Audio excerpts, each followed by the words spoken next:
بسم اللہ الرحمن الرحیم۔ اللہ کے نام سے جو بڑا مہربان نہایت رحم والا ہے۔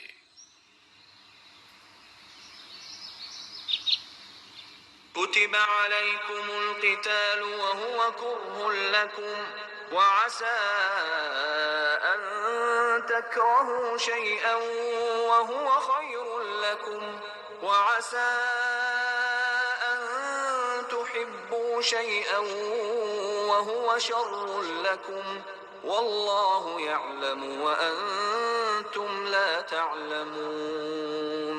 تمہیں جنگ کا حکم دیا گیا ہے اور وہ تمہیں ناگوار ہے۔ ہو سکتا ہے کہ ایک چیز تمہیں ناگوار ہو اور وہی تمہارے لیے بہتر ہو، اور ہو سکتا ہے کہ ایک چیز تمہیں پسند ہو اور وہی تمہارے لیے بری ہو۔ اللہ جانتا ہے، تم نہیں جانتے۔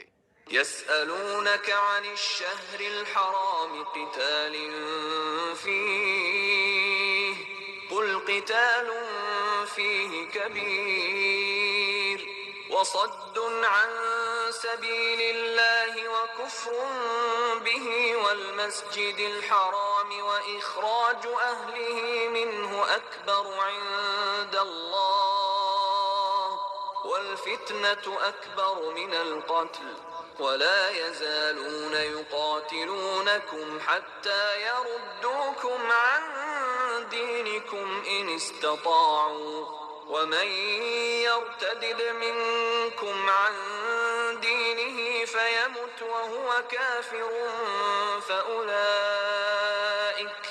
فأولئك حبطت أعمالهم في الدنيا والآخرة وأولئك أصحاب النار هم فيها خالدون۔ لوگ پوچھتے ہیں کہ ماہ حرام میں لڑنا کیسا ہے؟ آپ کہہ دیجئے اس میں لڑنا بہت برا ہے، مگر اللہ کی راہ سے لوگوں کو روکنا اور اللہ سے کفر کرنا اور مسجد حرام کا راستہ ایمان والوں پر بند کرنا اور حرم کے رہنے والوں کو وہاں سے نکالنا اللہ کے نزدیک اس سے بھی زیادہ برا ہے، اور فتنہ پھیلانا خون ریزی سے بڑا جرم ہے۔ وہ کافر تو آپ سے لڑتے ہی رہیں گے، حتیٰ کہ اگر ان کا بس چلے تو تمہیں اس دین سے پھیر لے جائیں، اور جان لو کہ تم میں سے جو کوئی بھی اس دین سے پھرے گا اور کفر کی حالت میں جان دے گا، اس کے اعمال دنیا اور آخرت دونوں میں ضائع ہو جائیں گے۔ ایسے سب لوگ جہنمی ہیں اور ہمیشہ اسی میں رہیں گے۔ السلام علیکم ورحمۃ اللہ وبرکاتہ۔ اسٹوڈنٹس، جہاد کے لیسن میں ابھی تک ہم نے جو پڑھا ہے وہ میننگ پڑھ لی ہے، جہاد کے ٹائپس پڑھ لیے ہیں۔ جہاد فرض کیوں ہوتا ہے کہ ایک تو اپنی دفاع کے لیے، سیلف ڈیفنس کے لیے، اور دوسرے فتنہ و فساد کو روکنے کے لیے۔ اب ہم جو پڑھنے جا رہے ہیں وہ ہے ایکسلنس آف جہاد، یعنی جہاد کی فضیلت۔ ابو ذر رضی اللہ تعالیٰ عنہ says, I asked, O Prophet sallallahu alaihi wasallam, which is the best deed? Prophet Muhammad sallallahu alaihi wasallam said, to have faith in Allah and to do jihad in the way of Allah. That is narrated by Bukhari and Muslim. تو جہاد کی فضیلت میں کیا بات ہمارے سامنے واضح ہوئی کہ جہاد کو سب سے افضل عمل قرار دے دیا گیا ہے۔ اوپر جو باتیں آپ نے پڑھی اس سے پہلے کہ فتنہ فساد کو روکنے کے لیے اور سیلف ڈیفنس کے لیے اس کی جو ضرورت اور جو اہمیت ہے، فتنے کو روکنے کی جو ضرورت ہے، فتنے کو روکنے کی جو اہمیت ہے، تو اسی ضرورت و اہمیت کی وجہ سے جہاد و قتال کو افضل عمل قرار دیا گیا ہے۔ جو حدیث ابھی آپ نے سنی کہ حضرت ابو ذر رضی اللہ عنہ بیان کرتے ہیں کہ میں نے عرض کیا، اے اللہ کے رسول صلی اللہ علیہ وسلم، کون سا عمل سب سے زیادہ افضل ہے؟ پورے دین میں کون سا عمل سب سے زیادہ افضل ہے؟ رسول اللہ صلی اللہ علیہ وسلم نے فرمایا اللہ پر ایمان لانا اور اللہ کی راہ میں جہاد کرنا۔ بخاری مسلم کی روایت ہے۔ حضرت ابو ہریرہ رضی اللہ عنہ سے مروی ہے کہ رسول اللہ صلی اللہ علیہ وسلم سے دریافت کیا گیا کہ کون سا ایسا عمل ہے جو اللہ کے راستے میں جہاد کے ہم پلہ ہو، یعنی جہاد کے برابر ہو۔ بہت غور سے بات سنیے، سوال کیا گیا کہ کون سا ایسا عمل ہے جو اللہ کے راستے میں جہاد کے برابر ہو، جہاد کے ہم پلہ ہو۔ رسول اللہ صلی اللہ علیہ وسلم نے فرمایا اس عمل کی تمہارے اندر طاقت نہیں ہے، یعنی جہاد کے برابر جو عمل ہوگا اس عمل کی تمہارے اندر استطاعت نہیں ہے۔ پھر آپ صلی اللہ علیہ وسلم نے فرمایا، یعنی وضاحت کی کہ استطاعت کیسے نہیں ہے، آپ نے فرمایا مجاہد فی سبیل اللہ کی مثال ایسی ہے جیسے کوئی شخص برابر روزے رکھ رہا ہو، برابر نماز پڑھ رہا ہو، برابر آیات الہی کی تلاوت کر رہا ہو، اپنے روزوں اور اپنی نمازوں میں کوئی توقف نہ کر رہا ہو، یعنی کوئی گیپ نہیں آ رہا ہو بیچ میں، مسلسل 24 آورس بغیر رکے وہ نمازیں پڑھ رہا ہو، تلاوت کر رہا ہو، روزے رکھ رہا ہو، یہاں تک کہ مجاہد گھر لوٹ آئے۔ یعنی ایک طرف مجاہد اللہ کے راستے میں نکلا جہاد کے لیے اور دوسری طرف یہ عبادت میں مسلسل لگا رہا، تو 24 آورس گویا 24 گھنٹے مجاہد اللہ کی عبادت میں ہوتا ہے اور اس کی کسی اور کے اندر طاقت نہیں ہے۔ یہ بخاری، مسلم، ترمذی، نسائی، ابن ماجہ، ان ساری کتابوں میں صحیح ستہ کے اندر یہ حدیث موجود ہے۔ اعمال میں جس قدر تفصیل قرآن میں جہاد کی بیان کی گئی ہے، اعمال بہت سارے ہیں دین کے اندر، لیکن جس قدر تفصیل قرآن مجید میں جہاد کی بیان کی گئی ہے اور کسی عمل کی تفصیل اس قدر بیان نہیں کی گئی۔ اللہ تعالیٰ نے اسے کامیاب تجارت اور فوز عظیم، یعنی بہت بڑی کامیابی قرار دیا ہے۔ سورہ صف کی جو آیتیں ہیں اس کو سنیے اور اس کو بغور سماعت فرمائیے، اللہ تعالیٰ نے کیا کچھ ارشاد فرمایا ہے سورہ صف کے اندر۔ بسم اللہ الرحمن الرحیم، اللہ کے نام سے جو بڑا مہربان نہایت رحم والا ہے۔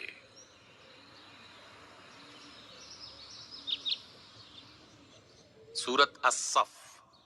سبح للہ ما فی السماوات وما فی الارض وهو العزیز الحکیم۔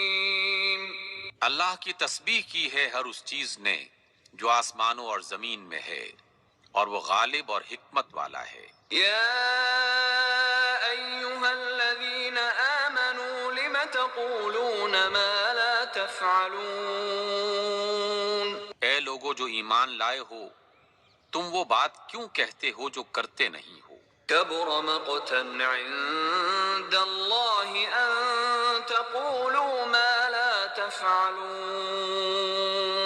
اللہ کے نزدیک یہ سخت ناپسندیدہ حرکت ہے کہ جو کہو وہ کرو نہیں۔ ان اللہ يحب الذین یقاتلون فی سبیلہ صفا کأنہم بنیان مرصوص۔ اللہ کو تو وہ لوگ پسند ہیں جو اس کی راہ میں اس طرح صف بستہ ہو کر لڑتے ہیں گویا کہ ایک سیسا پلائی ہوئی دیوار ہے۔ وَإِذْ قَالَ مُوسَى لِقَوْمِهِ يَا قَوْمِ لِمَ تُؤْذُونَنِي وَقَدْ تَعْلَمُونَ أَنِّي رَسُولُ اللَّهِ إِلَيْكُمْ فَلَمَّا زَاغُوا أَزَاغَ اللَّهُ قُلُوبَهُمْ وَاللَّهُ لَا يَهْدِي الْقَوْمَ الْفَاسِقِينَ۔ اور یاد کرو موسیٰ علیہ السلام کی وہ بات جو انہوں نے اپنی قوم سے کہی تھی، اے میری قوم کے لوگو، تم مجھے کیوں اذیت دیتے ہو، حالانکہ تم خوب جانتے ہو کہ میں تمہاری طرف اللہ کا بھیجا ہوا رسول ہوں۔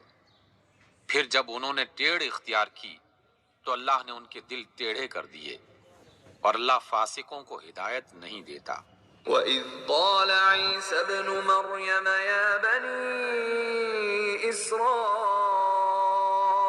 إِنِّي رَسُولُ اللَّهِ إِلَيْكُمْ مُصَدِّقًا لِمَا بَيْنَ يَدَيَّ مِنَ التَّوْرَاةِ وَمُبَشِّرًا بِرَسُولٍ يَأْتِي مِن بَعْدِ اسْمُهُ أَحْمَدَ۔ اور یاد کرو عیسیٰ ابن مریم کی وہ بات جو انہوں نے کہی تھی کہ اے بنی اسرائیل، میں تمہاری طرف اللہ کا بھیجا ہوا رسول ہوں، تصدیق کرنے والا ہوں اس تورات کی جو مجھ سے پہلے موجود ہے، اور بشارت دینے والا ہوں ایک رسول کی جو میرے بعد آئے گا، جس کا نام احمد ہوگا۔ فَلَمَّا جَاءَهُم بِالْبَيِّنَاتِ قَالُوا هَذَا سِحْرٌ مُبِينٌ۔ مگر جب وہ ان کے پاس کھلی نشانیاں لے کر آئے تو انہوں نے کہا یہ کھلا جادو ہے۔ وَمَنْ أَظْلَمُ مِمَّنِ افْتَرَى عَلَى اللَّهِ الْكَذِبَ وَهُوَ يُدْعَى إِلَى الْإِسْلَامِ وَاللَّهُ لَا يَهْدِي الْقَوْمَ الظَّالِمِينَ۔ اب بھلا اس شخص سے بڑا ظالم اور کون ہوگا جو اللہ پر جھوٹے بہتان باندھے حالانکہ اسے اسلام کی دعوت دی جا رہی ہو۔ اللہ ایسے ظالموں کو ہدایت نہیں دیا کرتا۔ يريدون ليطفئوا نور الله بأفواههم والله متم نوره ولو كره الكافرون۔ یہ لوگ اپنے منہ سے اللہ کے نور کو بجھا دینا چاہتے ہیں، اور اللہ کا فیصلہ یہ ہے کہ وہ اپنے نور کو پورا پھیلا کر رہے گا، خواہ کافروں کو یہ کتنا ہی ناگوار ہو۔ هو الذي أرسل رسوله بالهدى ودين الحق ليظهره على الدين كله ولو كره المشركون۔ وہی تو ہے جس نے اپنے رسول کو ہدایت اور دین حق کے ساتھ بھیجا ہے تاکہ اسے سارے دینوں پر غالب کر دے، خواہ مشرکین کو یہ کتنا ہی ناگوار ہو۔ يا أيها الذين آمنوا هل أدلكم على تجارة تنجيكم من عذاب أليم۔ اے لوگو جو ایمان لائے ہو، کیا تم کو ایسی تجارت بتاؤں جو تمہیں دردناک عذاب سے بچا لے؟ تؤمنون بالله ورسوله وتجاهدون في سبيل الله بأموالكم وأنفسكم ذلكم خير لكم إن كنتم تعلمون۔ ایمان لاؤ اللہ اور اس کے رسول پر، اور جہاد کرو اللہ کی راہ میں اپنے مال سے اور اپنی جانوں سے، یہی تمہارے لیے بہتر ہے اگر تم جانتے ہو۔ يغفر لكم ذنوبكم ويدخلكم جنات تجري من تحتها الأنهار ومساكن طيبة في جنات عدن ذلك الفوز العظيم۔ اللہ تمہارے گناہ معاف کر دے گا اور تم کو ایسے باغوں میں داخل کرے گا جس کے نیچے نہریں بہتی ہوں گی، اور ہمیشہ قیام کی جنتوں میں بہترین گھر تمہیں عطا فرمائے گا۔ یہ ہے بڑی کامیابی۔ وَأُخْرَى تُحِبُّونَهَا نَصْرٌ مِّنَ اللَّهِ وَفَتْحٌ قَرِيبٌ وَبَشِّرِ الْمُؤْمِنِينَ۔ اور وہ دوسری چیز جو تم چاہتے ہو وہ بھی تمہیں دے گا، اللہ کی طرف سے نصرت اور قریب میں حاصل ہو جانے والی فتح۔ اے نبی، اہل ایمان کو اس کی بشارت دے دیجئے۔ يا أيها الذين آمنوا كونوا أنصار الله كما قال عيسى ابن مريم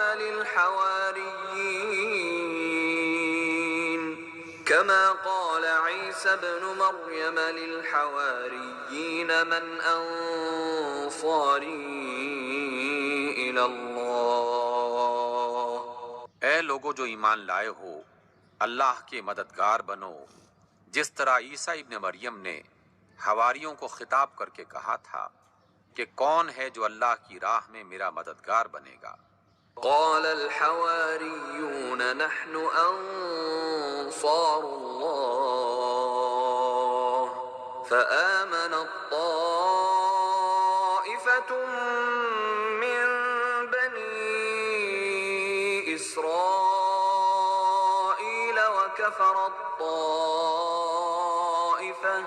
فأيدنا الذين آمنوا على عدوهم فأصبحوا ظاهرين۔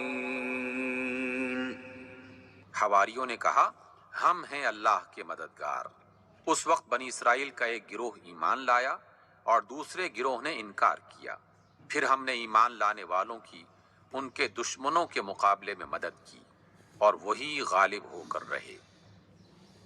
صدق اللہ العظیم۔ تو اللہ کیا ارشاد گرامی ہے کہ اے ایمان والو، کیا میں تم کو ایسی تجارت بتاؤں جو تم کو ایک دردناک عذاب سے بچا لے؟ تم لوگ اللہ اور اس کے رسول پر ایمان لاؤ، اللہ کی راہ میں اپنے مال اور جان سے جہاد کرو، یہ تمہارے لیے بہت ہی بہتر ہے اگر تم کچھ سمجھ رکھتے ہو۔ اللہ تمہارے گناہ معاف کر دے گا اور تم کو ایسے باغات میں داخل کرے گا جس کے نیچے نہریں جاری ہوں گی، اور عمدہ مکانوں میں جو ہمیشہ رہنے والے باغوں میں ہوں گے۔ یہ بڑی کامیابی ہے۔ سورہ صف کی آیت نمبر 10 اور 12۔ تو یہ ہم نے آج جہاد کی فضیلت پڑھی کہ جہاد کی فضیلت کے تعلق سے قرآن حدیث میں کیا ذکر فرمایا گیا ہے۔ اب انشاءاللہ آگے جو ٹاپکس ہیں وہ اور ڈسکس کریں گے اور بعد میں پھر آگے گفتگو کریں گے۔ السلام علیکم ورحمۃ اللہ وبرکاتہ۔ جزاکم اللہ خیرہ۔